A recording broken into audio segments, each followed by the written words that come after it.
you for having me here tonight. Cooking eggs in a geyser in northern Chile. My adventures have taken me to some extraordinary breakfast venues. I was in Chile as part of a 10-week trip I was doing on my motorbike. I was riding through South America, through Argentina, Chile, Peru, and then finally I flew on to Colombia and then Rio. I had an impressive view of Rio standing at this spot with my paraglider. I can honestly say it's one of the most terrifying takeoffs I've ever stood at. It wasn't a slope like most takeoffs, it was an edge, just a cliff edge. And it was one of those squash, you better do this right moments or you're going to die. I didn't die, and I love this slide because it reminds me that I didn't die. And it was also spectacular to fly out over the beach and land in Rio. If anybody here in the audience hasn't done this, I definitely recommend putting it on your list of things to do. That was 6 months ago. This was 29 years ago. I went sledging down the motorway bank. My school diary when I was 4. My teacher said to me, "Squash, this is diary, not story. You're meant to write about what actually happened." And I looked at her and I said, "I know, I did."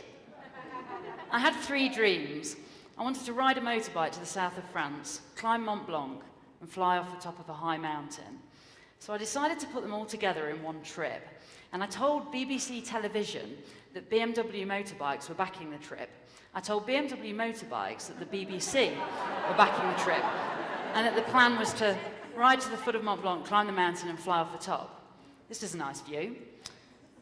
BBC and BMW weren't backing me, but both so impressed with the other one being involved, decided to get involved, and that's how I made the trip happen.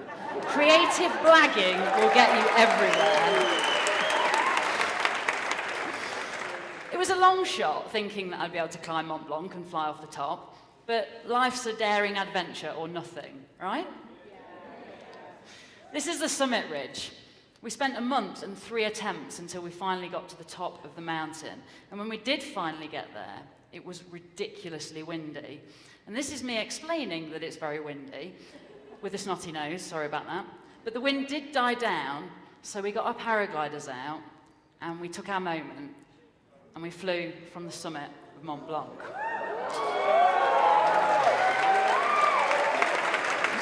Thank you. Now, I didn't know at the time, but I found out afterwards that I was the first British woman to do this. And we'd taken off in the direction of Italy, so I was planning on having a pizza for lunch. Turns out, 22 minutes later, I landed in France and had a fondue. More than any trip I'd done before, this trip really made me realise that you just have to grab opportunities in life and go for things. Which is why when I got an email with a picture of one of these saying, "Do you want to do a record-breaking journey on this?" I said, "Yes. What is it?" This is an elliptical. So it looks like cycling, but the action is more like running. I'm going to show you how an elliptical works. I've never ridden one on stage before, so this is a first as well. They're out the front, so you can try one afterwards. Anyway, I probably better stop riding around on this now. Bye then. Now, I did 3,074 miles on one of these. I rode through England, Holland, Germany, Austria, Switzerland, and France. And Germany had the wettest summer it had in 100 years. We couldn't have timed it better. We had to rethink our route on a number of occasions, because it was literally rivers. The plan was never to sleep in a barrel, but when you're riding alongside the River Rhine and you see a barrel with beds in, it is absolutely essential to stop, find the owner of the barrel, chat to him, realise that he's also an award-winning apple strudel chef, eat some apple strudel, and then sleep in the barrel. Now, over the 10 weeks and 6 different countries, we experienced all kinds of weather, all kinds of terrain, and all kinds of conditions, and obviously there were some hills. And I decided that when we were in the south of France, that I was going to take the elliptical up a mountain, the highest mountain pass in Europe, the Col de Liseron. As you can see, I set off, it was nice and warm, I got some very suitable shorts on, and as you get higher and higher, it gets colder and colder.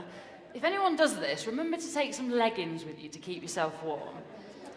The elliptical's got 8 gears, so you just have to get into a low gear and work hard to get up to the top. And then coming back down, you can just fly down. The guy who I did the trip with pulled out because he had a bad back. And we hadn't really planned our accommodation through the trip. We were just staying with friends, friends of friends, that kind of thing. And we ended up staying in some pretty spectacular locations. And one day I found this spot. Things didn't always go to plan on the trip. In the middle of the countryside in France, my back tyre exploded, and the puncture repair kit was of little use.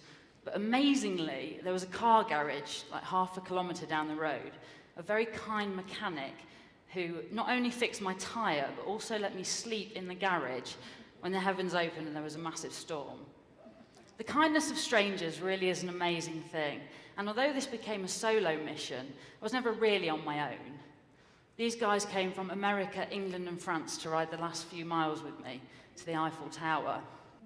I summited Everest in 2011, and although the elliptical trip, thank you, was a very different kind of journey, I drew on lessons learned at the top of the world to keep me going day after day and mile after mile. You know, I think we human beings are pretty incredible things, and chances are, if you can dream it, then you can probably do it. Now, I have a theory that if your knickers are right, then your day goes right. These were the knickers I summited Everest in, so I had a really interesting time choosing my knickers for FEAT. I'm not really going to get my knickers out. I also think that if your kit's right, then your expedition goes right, which is why I'm really delighted to be working with people like Power Traveller, and I'm excited about their new product, which somebody's going to get the chance to win in a minute. You know, I think adventures, lots of things, but they're basically about doing something. So whatever your something is, find it and just go for it. Thank you for listening.